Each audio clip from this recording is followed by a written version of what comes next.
Live television rarely changes a royal story, but this time it did. Oprah Winfrey, in a moment that stunned viewers, issued a public mea culpa to Catherine, Princess of Wales. The apology rippled through headlines, recast a familiar feud, and pushed viewers to question what was exaggerated, omitted, or simply misunderstood. Viewers who remembered the 2021 sit-down with Harry and Meghan knew exactly why this mattered. Back then, revelations became rockets.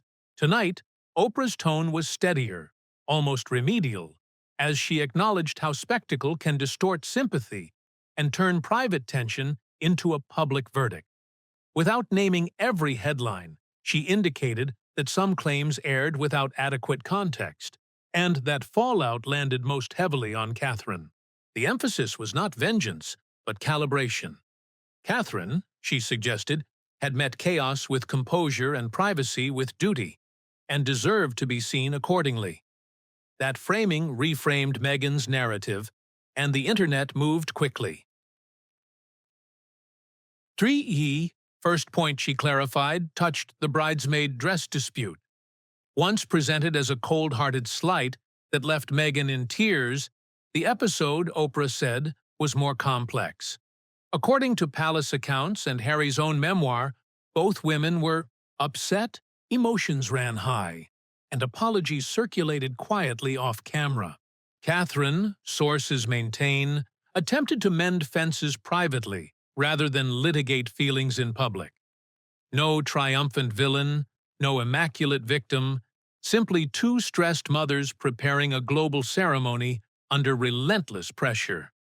That nuance, absent from the punchier retellings, eroded the notion that Catherine caused harm and strengthened the case for restraint. She then addressed the most combustible allegation, the conversation about Archie's skin color. Oprah noted that, contrary to the sweeping narrative many inferred, credible accounts point to a single ill-judged comment, not a pattern or policy. Harry has since indicated it was neither repeated nor directed by core family members. That distinction matters. In chasing a broader indictment, coverage fused one remark with centuries of injustice, and the story metastasized. Oprah conceded her platform magnified that effect. The correction did not excuse insensitivity. It restored proportion, narrowing a global accusation to the sad, specific moment that actually existed publicly. The consequences were immediate. Catherine's poise during illness, crisis, and endless speculation was recast as evidence of character, not detachment. Commentators highlighted her quiet visits, early years work, and preference for private reconciliation. Timelines filled with praise. One viral post read that Kate had won the crown of class, while others suggested Meghan's claims now looked overstated. None of those reactions erased pain, but they undermined the storyline that painted the princess as cold. By evening, sentiment trackers showed a tilt toward admiration, and the conversation no longer revolved around feuds. It revolved around service, steadiness, and earned respect instead. Reports from California claimed Meghan was blindsided, watching the segment in real time while advisors searched for a viable response. Spin was difficult when the correction came from the original interviewer. Even outlets once friendly to her image, such as The Cut, have recently run skeptical pieces about stalled media ventures and diminishing returns, according to readers, who tracked coverage. A recent polo appearance, clipped and memed, did not help the optics. The accumulating impression, fair or not, was of a narrative slipping from her control. Silence, often strategic, read as uncertainty when facts seemed to favor her critics publicly. Oprah's apology did more than subtract. It added context that elevated Catherine's daily commitments. She referenced early childhood initiatives associated with the Shaping Us platform, long-standing support for mental health, and Catherine's steady insistence on protecting family privacy. The portrait was of someone who meets ceremonial expectations, yet measures value by outcomes rather than camera time. Mother to George, Charlotte, and Louis, and a public figure with relentless obligations, Catherine was cast as a modern royal who keeps schedule, promises, and perspective. That image, broadcast live, carried farther than any palace press note and softened months of speculative commentary considerably. The optics surrounding a recent French state visit reinforced the theme. With Buckingham undergoing renovations, Windsor hosted the pageantry, and the princess's styling became another quiet message. Commentators observed a pale palette, often chosen for family harmony in photographs, and some speculated the ensemble came from Dior. Cameras caught President Emmanuel Macron greeting Catherine with an elegant hand kiss, an old-world courtesy that viewers replayed endlessly. Whether Camilla received the same courtesy was disputed by those scrutinizing clips.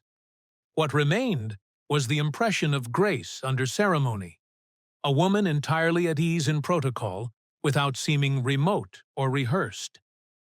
A separate broadcast segment circulated the same day, reminding reporters that palace guidance discourages questions to the king about Harry and Meghan during walkabouts. One presenter joked that an on-air query veered close to a dig, though others argued it was harmless. The chatter, including a toss-away debate about an awkward polo clip, underlined how easily small moments inflate online. In contrast, Catherine's responses stayed crisp and unprovocative, a discipline that protects the institution while revealing little of private frustration. That boundary, difficult to maintain under scrutiny, increasingly reads to audiences as maturity rather than froideur and judgment. Oprah's willingness to revisit her own broadcast strengthened the message. She did not flatten complexities, but she acknowledged that editorial framing can magnify misinterpretation. In an era when admissions of error are rare, that candor reinforced her credibility. Producers and columnists praised the balance between accountability and empathy, noting that she defended fairness without humiliating her earlier guests. The subtext was unmistakable. If the interviewer most associated with amplifying the original claims now urged restraint, then audiences had permission to reconsider conclusions. The story moved from outrage to appraisal, and from viral heat to the cooler air of perspective instead. Online culture absorbed the shift with its usual speed. Memes placed Catherine serenely sipping tea while chaos erupted around her, a shorthand for composure under pressure. Polls asked who seemed more grounded and more compassionate, and tallies heavily favored the princess. None of this was scientific, but the symbolism mattered. Catherine's narrative is fundamentally incremental, built on hospital visits, school, events, and program launches that rarely trend. Meghan's approach, by contrast, leans on dramatic testimony and fast-moving revelations.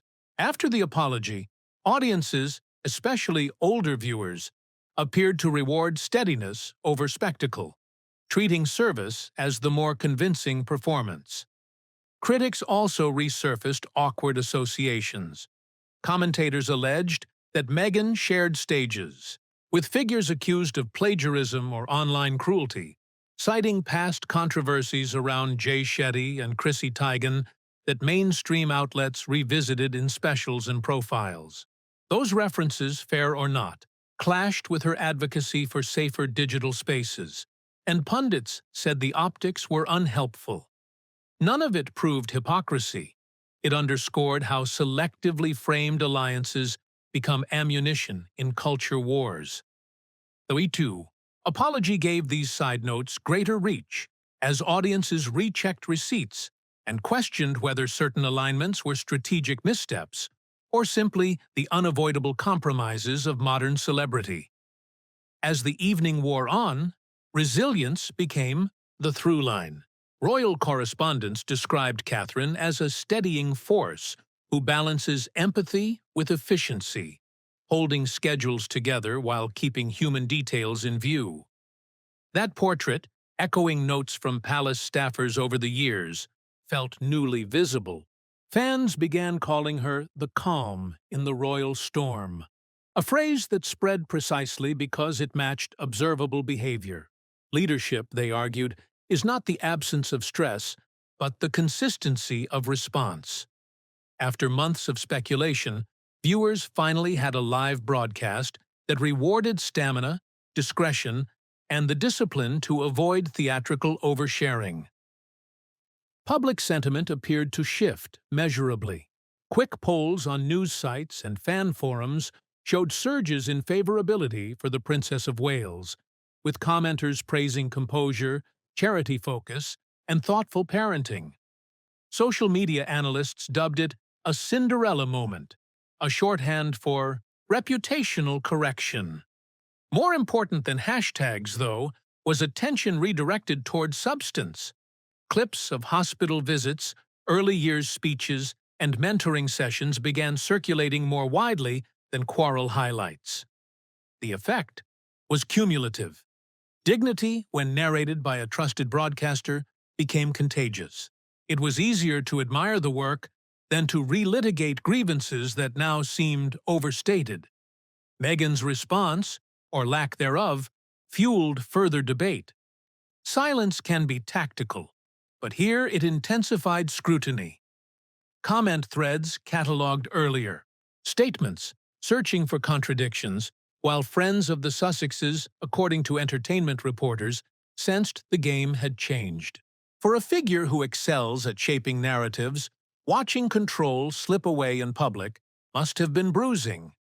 Analysts warned that one broadcast can define a public persona for years.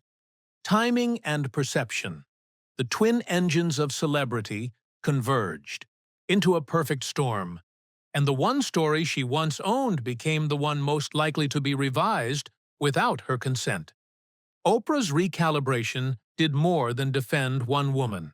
It steered attention toward substance, from Charles's environmental advocacy to Catherine's early years work, and suggested modern royalty earns trust with service, not spectacle. In that light, Catherine's ascent looked inevitable, not performative, and audiences applauded the steadier compass pointing quietly forward.